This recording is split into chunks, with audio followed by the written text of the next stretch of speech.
देख रहे Purvanchal news nation. मैं रेहान आपके साथ। हमारे साथ मौजूद है इस्लामिक स्कॉलर तारिक अतहर जी। सूबे बिहार के मशहूर मारूफ कारी कुरान उस्ताजुल कुर्रा हज़रत अक़दस अलहाज कारी मोहम्मद अतहरुल हक़ साहब रहमतुल्लाह, साबिक़ उस्ताद मदरसा इस्लामिया जामिउल उलूम मुज़फ़्फ़रपुर ने एक तारीख़ी ईदगाह तिंदा ज़िला वैशाली बिहार, जहां डॉक्टर मुनाज़िरुद्दीन साहब प्रोफेसर जगन्नाथ मिश्रा कॉलेज व founder central public school, doctor Ahmad Ashfaq Karim साहब फाउंडर कटिहार मेडिकल कॉलेज व राज्यसभा मेंबर, वहां कमोबेश 35 साल इमामत ईदैन के फ़राइज़ अंजाम दिए।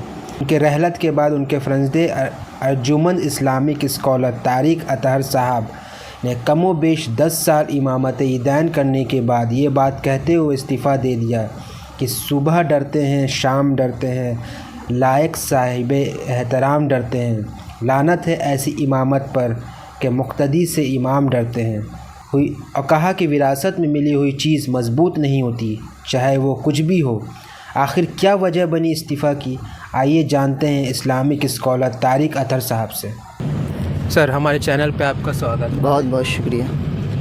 सर, प्रिंट मीडिया के ज़रिए मैंने देखा है, पढ़ा है कि आप काफ़ी जगह इमामत ईदैन भी रहे हैं और वैशाली डिस्ट्रिक्ट में भी आप 10 साल इमामत ईदैन किए हैं। और उसमें मैंने ये भी पढ़ा है कि आपके वालिद साहब भी 30-35 साल वहाँ पे इमामत ईदैन किए हैं। उसके बाद आपको वहाँ का इमामत ईदैन करने को मिला मौका, तो वजह क्या रही कि जो आपने इस्तीफ़ा दिया?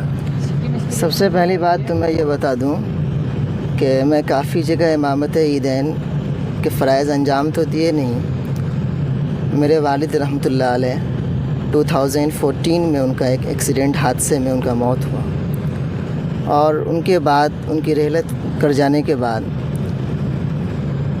ये ज़िम्मेदारी मुझ पे आई और कमोबेश 10 साल मैंने इमामत की। और ये बड़ी तारीख़ी जगह है जहाँ डॉक्टर अहमद अशफाक करीम IAS ऑफ़िसर, बड़े बड़े डॉक्टर भी वहाँ से निकले। 10 साल मैंने इमामत ईदैन के फ़राइज़ अंजाम दिए। मैंने बहुत सी कोशिशें की कि लोग उसूल के पाबंद और दीगर चीज़ों के पाबंद हो जाएं। अल्हम्दुलिल्लाह फ़ायदा तो बहुत हुआ, लेकिन ख़ास कर वक्त को लेकर जो मुझे फ़ायदा नज़र नहीं आया, तो मैंने एक बयान जारी किया जिस बयान को लेकर एक हंगामा बर्पा हो गया। तो मुझे ऐसा लगा कि ऐसी जगहों पे इमामत करना गैर मुनासिब है, मेरा ज़मीर गवारा नहीं किया, तो मैंने इस्तीफ़ा दे दिया। तो वक्त को लेकर के उन लोगों का क्या कहना था? वक्त से मुराद ये है कि मैं समझता हूँ अगर ये बात मैं ज़िम्मेदारी से कहूँ तो कोई गलत नहीं, हिंदुस्तान ही नहीं बल्कि पूरे दुनिया के अंदर ये तेंदा ज़िला वैशाली सूबे बिहार ये पहला वाहिद ईदगाह है जो मैं समझता हूँ कि वक्त पे कभी नमाज नहीं हुई। और ये लोगों का चाहना भी यही है कि भाई इमाम हमारे ताबे रहे, मैं नहीं रहूँ। कई मरतबा तो ऐसा हुआ कि मैं ईदगाह पहुँच गया जो वक्त दिया हुआ है उस पर, और एक लोग भी नहीं है, हत्ता कि यहाँ तक कि मुसल्ले तक नहीं बिछे हुए हैं। तो मुझे बड़ा अजीब लगा। इसी चीज़ को लेकर मैंने बयान जारी किया, तो शायद वो बयान लोगों को ये लगा कि ये बयान इस तरह नहीं होनी चाहिए थी। हालांकि बयान में मैंने बहुत ज़्यादा कुछ ऐसा भी नहीं कहा जो लोगों को चुभे, लेकिन होते हैं चंद मुट्ठी भर के लोग होते हैं जो अफवाहें ज़्यादा फैलाते हैं। तो मुझे लगा कि इस जगह रहना मुनासिब नहीं है, इसलिए मैंने किनारा कश इख्तियार कर लिया। तारिक जी, हमें ये बताइए कि ये पूरे उस जगह पे जितने भी लोग रहते हैं उन लोगों को वो दिक्कत था, एतराज़ था, या फिर कुछ ख़ास लोगों को इस चीज़ों पे लेकर के एतराज़ था जो आपको इस्तीफ़ा देने की नौबत आ गई? कुछ लोग थे इस बयान को लेकर, लोगों ने ख़ुद भी कहा कि आपने जो बयान जारी किया है वो कोई बयान गलत नहीं है, हक़ बात आपने कही है।